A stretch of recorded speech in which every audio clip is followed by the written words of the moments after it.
안녕하세요.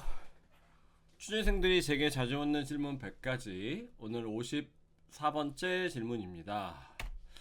54번째 질문은 간단하네요. 면접에서 퇴사 사유는 어떻게 말해야 할까요? 라는 질문이에요. 퇴사 사유는 어떻게 말해야 할까요? 좀 원론적인 답변인데 그냥 솔직하게 답변하세요. 모든 답변이 그렇듯이 저는 좀 원론적인 이야기를 먼저 설명드리고 나가는 경향이 좀 많은 것 같은데 어쩔 수 없습니다. 여러분들 정답을 말하려고 하는 게 가장 면접에서 잘못된 방법이라고 저는 생각을 하고요.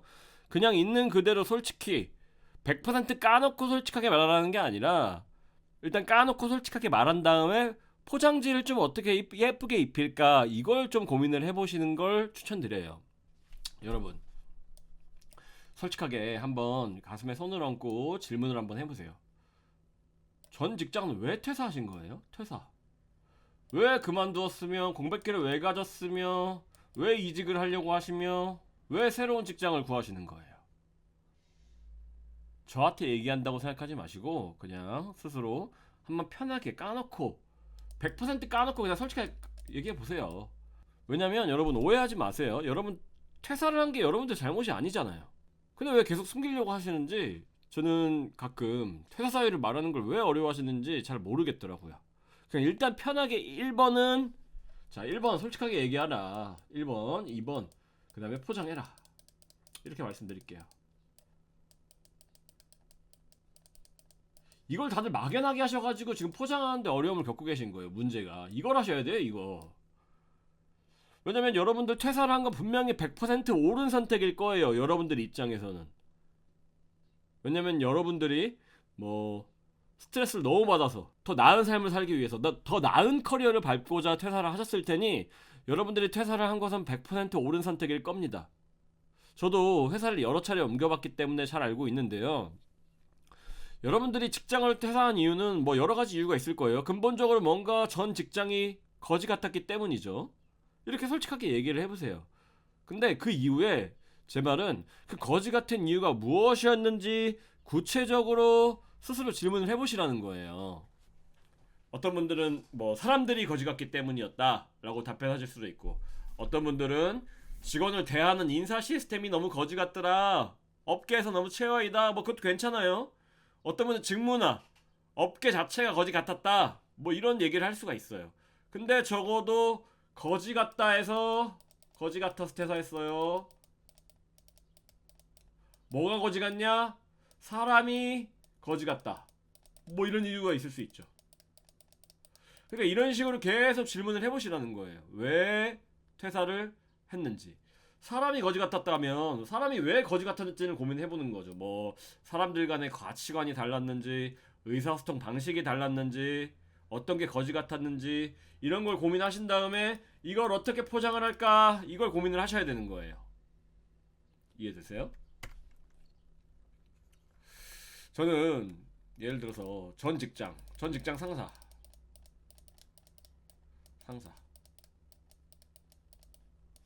너무 일일이 챙겨주었어. 아 너무 일일이 챙겨주세요. 이걸 뭐 소위 요새 이제 말로 뭐 마이크로 매니징 이렇게 얘기를 하더라고요. 마이크로 매니징. 너무나도 일일이 간섭한 나머지 저는 너무 힘들었어요. 너무 일도 잘하시고 배울 요소가 너무 많은 건 알겠어. 근데 내가 성장할 기회를 주지 않았다고 저는 느꼈거든요. 너무 일일이 본인이 챙겨가지고.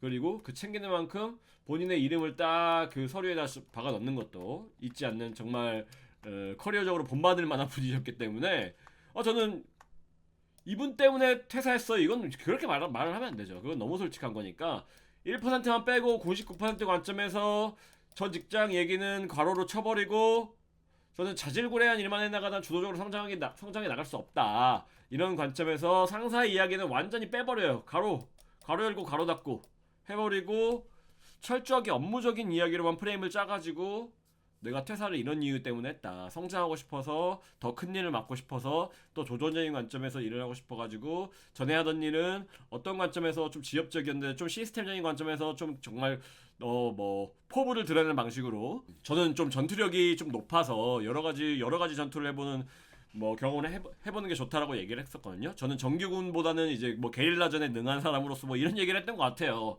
지금 생각해보면 좀 오그라드는 프레임이라고 생각 드실 수도 있겠지만 어쨌든지 이런 식으로 포장을 해보시라는 거예요. 진짜 정말 솔직하게 내가 퇴사한 이유는 뭐더라? 그럼 이걸 어떻게 포장을 할까? 제 이야기만 하면 재미없으니까 뭐 제 동생 이야기를 간단하게 예시를 들어보면 제 동생과 같은 경우에는 저랑 많이 달라요. 이 친구 성장이 아니에요. 이 친구 성장이 아니라 안정. 안정지향적이에요. 저는 인생에서 안정을 추구하다가는 오히려 불안정한 인생을 살게 된다가 제 모토인데 제 동생은 무조건 안정적인 일을 해야 된다. 근데 제 동생은 중요한 건 이걸 몰랐어요. 그냥 막연하게 알고 있었어요. 무의식 글쓰기를 한 이후에 이거에 와 내가 진짜 안정이라는 가치를 중요하게 여기는구나. 이것 때문에 내가 지금 직장에서 뭐가 불만족인지 모르겠는데 이 요소가 지금 결여가 돼 있었구나. 근데 중요한 건 여러분들 안정적인 직장. 자, 안정적인 직장 하면 무슨 직장이에요? 아마 대부분의 분들이 우리나라 교육 시스템에서 성장하신 분들은 안정적인 직장 하면 돈 많이 주고 오랫동안 일할 수 있는 직장이잖아요. 그러니까 제 동생은 아니에요, 그게.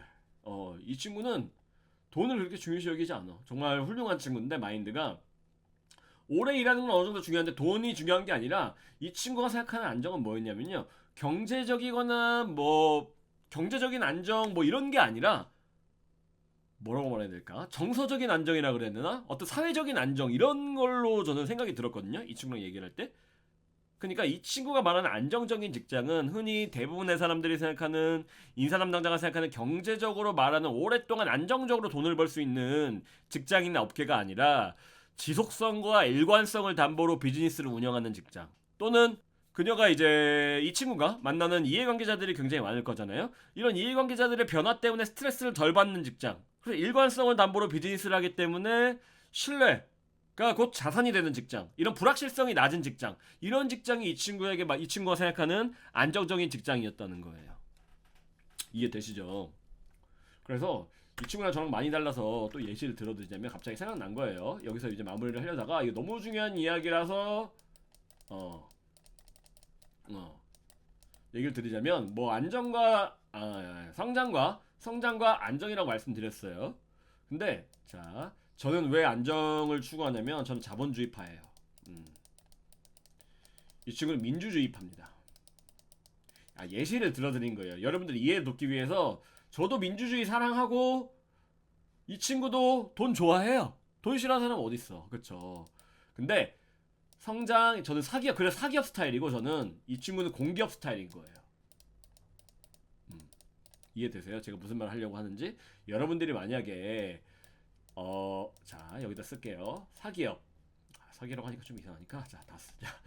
사기업 그 다음에 공기업.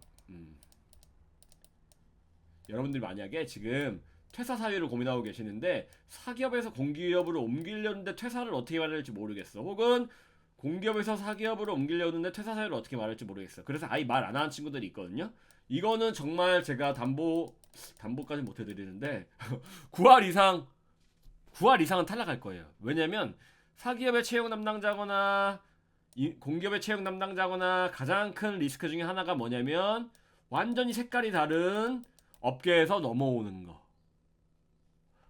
그래서 이걸 뭐 어떻게 정리하나요, 팀장님? 저한테 이런 질문 하시더라고요. 아니 자본주의의 강점은 뭐죠? 경쟁지향적이잖아요. 그리고 성장지향적이잖아요. 그쵸? 더 위로 올라가려는 뭐 이런 거. 근데 민주주의, 공기업의 가치는 뭐죠? 평등. 그쵸? 또는 뭐 민주주의는 자유는 아니잖아요. 그쵸? 자유라고 하기엔 좀 그렇고 공기업은 일을 하는 집단이니까 자유는 있지만 물론 자유가 없다는 뜻은 아니에요. 평등과 안정. 이렇게 써놓고서 제가 다른 얘기를 하고 싶어가지고 자 이런 관점에서 사기업은 일반적이라는 거예요. 전부 다 그렇지 않아요. 다 혼재되어 있지만 일반적으로 경쟁과 성장을 추구하는 인재를 원할 가능성이 높죠. 그래서 스타트업이 대표적인 사기업의 마인드죠. 그리고 공기업 정말 공기업, 그것 중에서도 공기업 중에서 특히나 보수적으로 운영해야 되는 집단, 뭐 에너지 업계라든가 금융업계라든가, 그쵸? 정말 우리 시민들의 인생과 밀접한 연관이 있는, 그래서 세금으로 운영하는 거다 보니까 이런 가치를 중심으로 여러분들 퇴사 사유를 정리를 하라는 거예요. 이렇게 포장은, 그러니까 여러분들 포장은, 자, 다시 너무 지저분하니까, 포장은 가치관을 중심으로 결국 하는 겁니다. 이 얘기는 제가 너무 많이 해가지고 이제 이 강의를 1강부터 보시는 분들은 없겠지만 혹시라도 있다면 가치관에 대한 이야기를 너무 많이 해가지고 이제 좀 질릴 거예요. 근데 이 강의가 이제 100강까지 진행될 거거든요.